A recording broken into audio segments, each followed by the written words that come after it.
नमस्कार दोस्तों बालों से ही आपकी खूबसूरती निखरती है। लेकिन बाल पतले होने की समस्या आजकल आम हो गई है। बहुत लोगों की ये शिकायत होती है कि उनके बाल दिन प्रतिदिन पतले होते जा रहे हैं। ये परेशानी कई महिलाओं और पुरुषों में देखने को मिलती है और ऐसा तब होता है जब आप बालों की देखभाल अच्छी तरह से नहीं कर पाते हैं।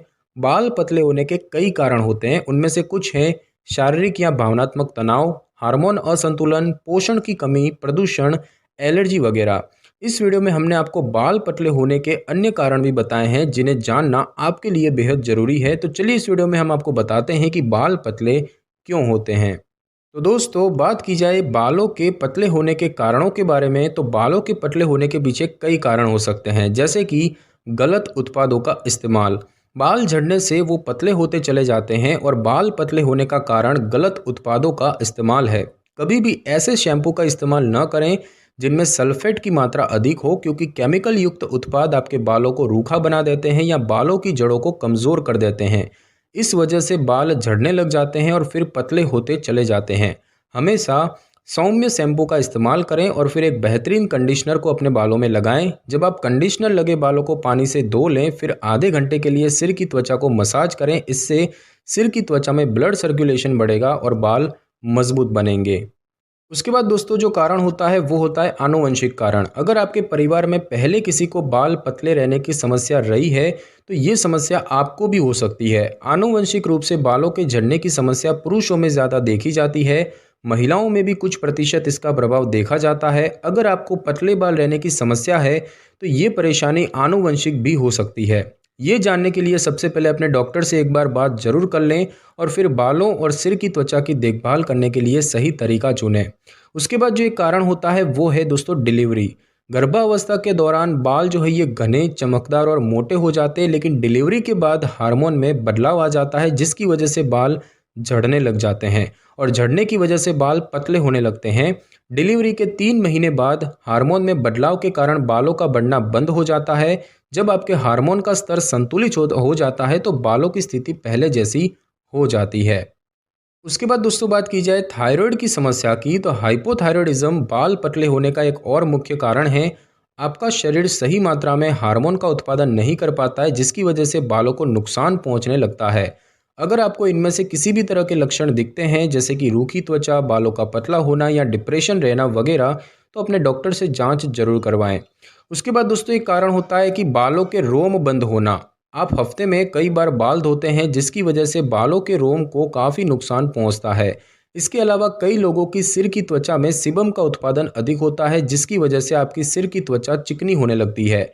शैम्पू करने के 2 दिन बाद ही बाल तेलिए लगने लगते हैं। बालों की रोम बंद होने की वजह से भी बाल पतले हो सकते हैं और इस समस्या से छुटकारा पाने के लिए बालों को शैम्पू से हफ्ते में 2 से 3 बार ही धोएं।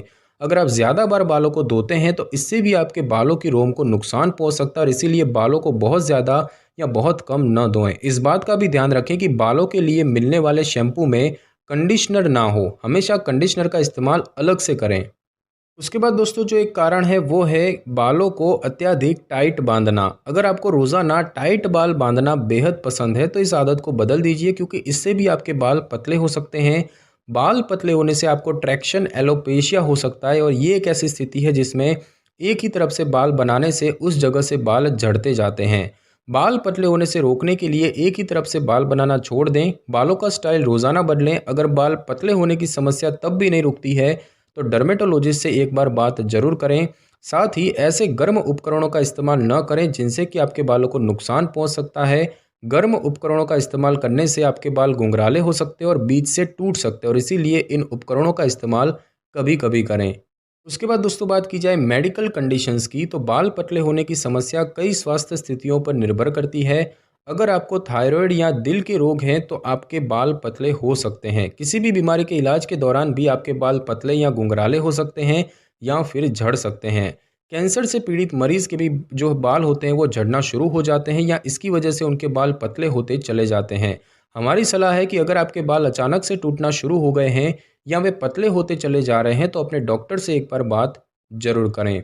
उसके बाद दोस्तों बात की जाए खून की कमी की, तो शरीर में खून की कमी से भी बाल पतले हो सकते हैं। एनीमिया की समस्या ज़्यादातर महिलाओं में देखी जाती है, क्योंकि हर महीने होने वाले पीरियड्स के कारण शरीर से आयरन निकल जाता है यही नहीं, क्रॉन रोग की परेशानी में रोगी का शरीर आयरन को अवशोषित नहीं कर पाता, जिसके कारण बाल पतले होने की समस्या होती है। आयरन का सबसे आम स्रोत होता है लाल मीट, लेकिन पालक, दाल, बीन्स वगैरह में भी आयरन भरपूर मात्रा में पाया जाता है। इसके अलावा आप आयरन के सप्लीमेंट्स भी ले सकते हैं, लेकिन सप्लीमेंट लेने से पहले एक बार अपने डॉक्टर से बात जरूर कर लें। साथ ही साथ दोस्तों, प्रोटीन की कमी से भी बाल पतले होते हैं। शरीर में प्रोटीन की कमी से भी बाल पतले होते हैं। प्रोटीन की कमी को पूरा करने के लिए ऐसे खाद्य पदार्थ खाएं जो प्रोटीन से भरपूर हो। इसके अलावा अगर आप मांसाहारी हैं तो चिकन या मीट भी खा सकते हैं, क्योंकि इनमें भी प्रोटीन की मात्रा अधिक होती है।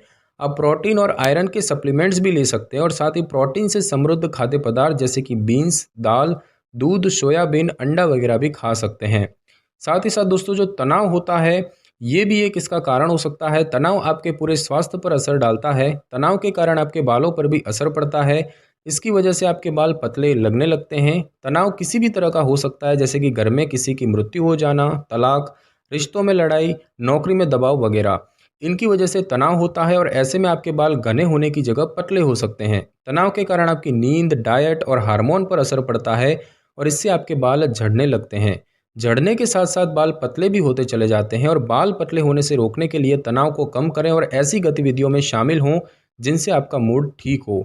जितना आप अच्छा महसूस करेंगे उतना तेज़ी से आपके बालों की समस्या कम होगी। और उसके बाद दोस्तों, बात की जाए बालों के पतले होने के कुछ अन्य कारणों की, तो आपके बाल जो है ये पतले हो सकते हैं कुछ और भी वजह से, जैसे कि गर्भ निरोधक गोलियां, अत्यधिक डाइटिंग, ऑटो इम्यून डिजीज़, बाल खींचने की आदत, धूम्रपान, अनिद्रा, पीसीओएस, हाल ही में की गई सर्जरी, अत्यधिक मात्रा में विटामिन ए लेना या फिर अचानक से वज़न कम होना वगैरह। और अब हम दोस्तों जानेंगे पतले बालों के इलाज के बारे में। तो दोस्तों, बालों के पतले होने के ज़्यादातर मामलों का इलाज घर पर ही किया जा सकता है।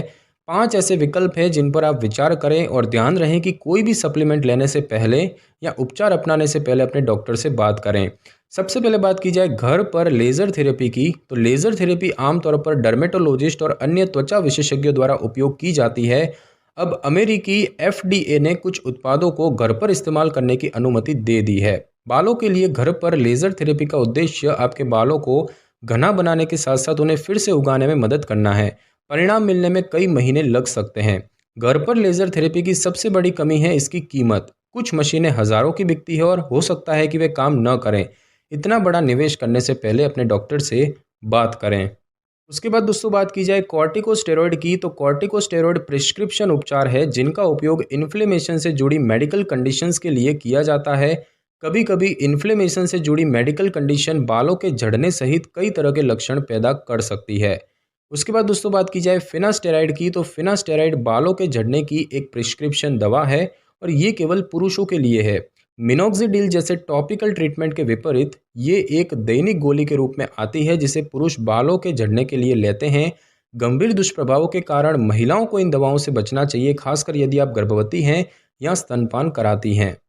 और उसके बाद दोस्तों, बात की जाए स्पायरोनोलैक्टोन की, तो स्पायरोनोलैक्टोन उन लोगों को दिया जाता है जिनके एंड्रोजन उत्पादन में गड़बड़ी की वजह से बाल पतले हुए हैं। महिलाओं में ये दवा बालों के पतले होने और बाद में हार्मोनल उतार चढ़ाव से संबंधित बालों के झड़ने का इलाज करने में मदद कर सकती है। इसको लेना शुरू करने से पहले ब्लड टेस्ट की आवश्यकता होती है ताकि एंड्रोजन उत्पादन की गड़बड़ी को सुनिश्चित किया जा सके। और उसके बाद दोस्तों, बात की जाए मिनोक्सिडिल की, तो अपने ब्रांड नाम रोगेन के रूप में सबसे अच्छी तरह से जाना जाने वाला मिनोक्सिडिल अमेरिकी खाद्य एवं औषधि प्रशासन यानी कि एफडीए द्वारा अप्रूव्ड बालों के झड़ने का उपचार है जो ओवर द काउंटर उपलब्ध है। जब इसे दिन में 2 बार सीधे स्कैल्प पर लगाया जाता है तो आपको धीरे धीरे घने बाल दिखने शुरू हो सकते हैं। मिनोक्सिडिल तरल या फिर फॉर्म में उपलब्ध है। मेयो क्लिनिक के अनुसार रोगेन को पूर्ण प्रभाव होने में 16 सप्ताह तक का समय लग सकता है और ये महत्वपूर्ण है कि आप लगातार इसका उपयोग करें, अन्यथा आपको सही परिणाम नहीं मिलेंगे। इसके कुछ संभावित साइड इफ़ेक्ट हैं जिनके बारे में अपने डॉक्टर से अवश्य बात करें। तो दोस्तों, बालों के पतले होने का कारण जानकर उनका समय रहते इलाज करने से हेयर फॉल जैसी समस्या से बचा जा सकता है और इसीलिए इस वीडियो में बताए गए कारणों में से कोई भी नज़र आने पर तुरंत डॉक्टर से संपर्क करना चाहिए और डॉक्टर के सुझाव के अनुसार उचित इलाज करना चाहिए। साथ ही अपने खान पान पर भी ध्यान देने की ज़रूरत है। तो दोस्तों, आज की इस वीडियो में बस इतना ही। अगर आपको मेरी ये वीडियो और जानकारी अच्छी लगी हो तो वीडियो को लाइक और शेयर कर दीजिए और कमेंट करना बिल्कुल भी ना भूलें। और अगर आप हमारी चैनल पे नए हैं तो चैनल को कर लें सब्सक्राइब और बेल आइकन के बटन को ज़रूर क्लिक कर लें ताकि मेरी नई वीडियो की नोटिफिकेशन सबसे पहले आपको मिल सके। Thanks for your time.